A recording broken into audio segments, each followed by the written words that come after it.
I just watched what I think is going to be the biggest dad movie of 2026. The Rip is Netflix's new crime thriller film about a group of Miami cops who discover a stash of millions in cash. This find leads to distrust amongst the group as outsiders learn of the seizure, making them question who to rely on. So this is not only Netflix's biggest movie of the year so far, it's the biggest movie on VOD in 2026 right now. And all it took was to get our two boys back together, our dynamic duo, Ben Affleck and Matt Damon. And a little bit of a hot take here, but I think that Ben Affleck and Matt Damon, when they are doing their own thing, it's kind of meh. But once the two brothers from another mother are back together, it's like magic. I mean, when I can just sit and watch these two guys talk for hours. Now, don't get me wrong, Ben Affleck and Matt Damon have had successful careers on their own and done some great stuff. But we all know we just want them to do movies together forever. It's just that chemistry that they bring to their roles when they're with each other. And in this one, this is the first time I feel like I've seen them two at the opposite ends of each other. You know, one of them is suspecting the other of being a bad cop. And the chemistry that they got going on here, it just makes every scene that they're in together just seems so real because of the chemistry is on fire. And of course, that electricity and that chemistry trickles down to the rest of the cast because every single other person in this movie is fantastic. I love it, especially Tiana Taylor. You know, I need her in my movies right after I watch one battle after another. I need her in every single film that I watch from now on. And I'm happy to report that I did get more screen time of Tiana Taylor in this film than I did in one battle after another. You know, she's still good in that movie, but damn, I need more of her. Also, I gotta give a shout out to the director and the writer of this film, Joe Carnahan. I mean, this guy has built up a pretty crazy resume of movies in the last 10 years. When I was looking at his filmography, I was kind of surprised that this guy has directed some of my favorite action films in the last decade. From The Grey, Smokin' Aces, and Cop Shop, as well as underrated films like Shadow Force and Boss Level. So let's put some respect on this guy's name and let's keep an eye out for him, because I know I'm going to be looking at this guy's filmography very closely in the next couple of years, because if The Rip is any indication of where he can go from here, sky's the limit. So let's jump into some of the things that I liked about this film, and let's just go back to what I was talking about earlier on in the film. And the chemistry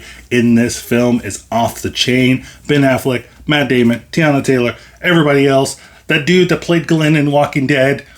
I know you got some Glenn fans in there, and I know you're watching this movie just because of that. And it's really nice to have such good chemistry in these types of films where you're trying to figure out a mystery, you're trying to uncover who is a crooked cop or not. You got to have that chemistry because it goes a long way with these type of films, and it just makes everything more seamless. Because every moment, every time they're talking, you're just glued to the screen because you're listening with, intent ears, just so you could see some hints or some glimmer of some deception in this film. And that goes into the other thing that I think that this film does very well, is setting the tension, at least in the first and second half of the film. The third act, we'll get to that later.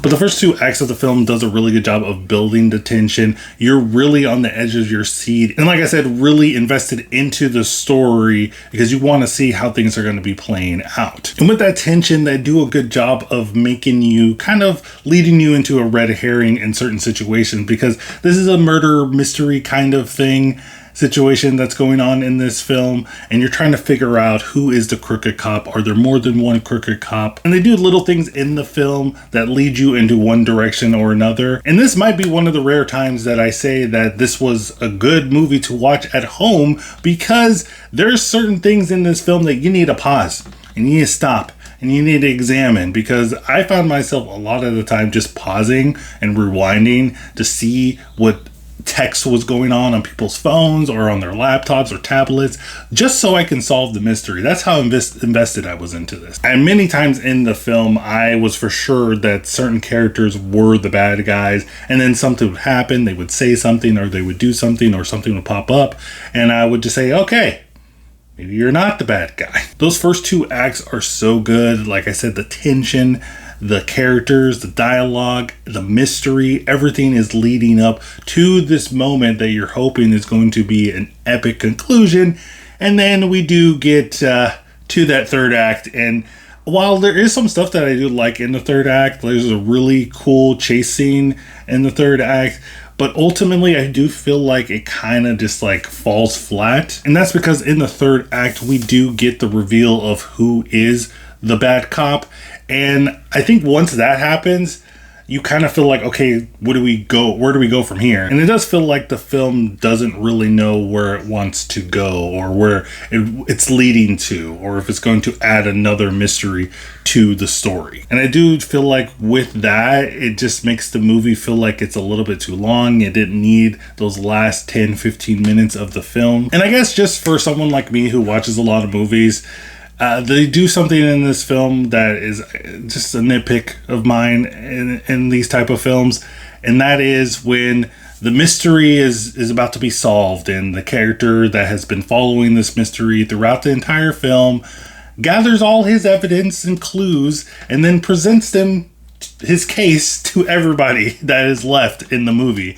And they do that in this film, and I always thought it was just kind of funny, you know. In the movie Clue, you know, it goes with the film because it's a comedy, you know, it's not supposed to be serious or anything like that. But this film, where it's like a serious film, it just kind of feels kind of goofy when you have a character in this situation that they are in, when they do reveal their thinking and their logic behind how they came up, of how they figured out who the bad guy was. And it just kind of took me out of the movie a little bit. I was just like, okay, all right. But overall, I think that The Rip is a really great time. It feels fresh while also feeling familiar, like some of those great action thrillers of the past. The cast is amazing. The chemistry is out of this world. The film really makes you think and pay attention. Even though the third act kind of feels like filler, I still think that this is definitely worth renewing or dusting off your Netflix subscription. Also, it's great not seeing sad Ben Affleck anymore, you know? Well, at least until he gets back with Jennifer Lopez and then breaks up with her again, and then we'll just get sad Ben all over again. What do you guys think of The Rip? Let me know in the comments down below. Are you a fan of the Ben Affleck, Matt Damon combination? Is there like a combined name for Ben Affleck and Matt Damon? You know how, like, you know, Ben Affleck and Jennifer Lopez had the was it Benifer? Something like that. You know, is there one for Matt Damon and Ben Affleck? Let me know what that is in the comments down below, because I really want to know. Thank you for watching. This is Straight to VOD, the #1 place you can get movie reviews for movies that no one else is talking about. But as always, everyone, keep watching movies.